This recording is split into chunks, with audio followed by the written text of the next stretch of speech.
Hey everyone, it's pretty early.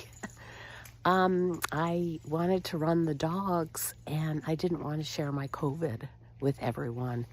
So I'm out here in the woods and it's very peaceful.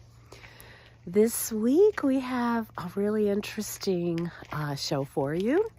We're talking to the Grandmother Collective. And two women, they're scholars who have studied the effects of grandparents and their influence all over the world, in Africa and other parts of the world. And they really wanted to bring together resources to help grandparents and elders have a place like a clearinghouse.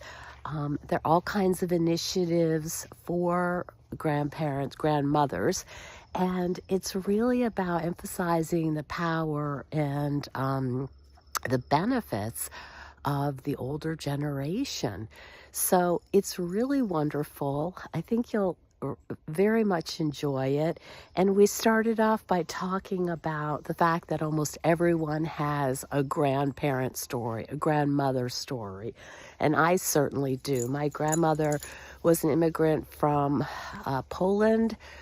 She lived in Brooklyn. I spent a bit of time in Brooklyn. That's, I think, how I got to really like well, we played handball in the back of the brownstone. So that, I guess, was my first foray into pickleball kind of things. And she had a little rose garden, and we used to dress up in her fancy clothes in the basement. It was very, very Jewish, so stores were closed on Saturday, which for a kid was kind of confusing and frustrating. But that's my grandmother's story, and I would ask you to think about if you have a grandmother's story or an elder's story and how somebody in that generation influenced how you feel about yourself, and it's something to think about.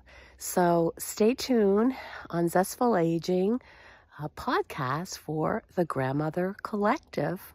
We'll see you there.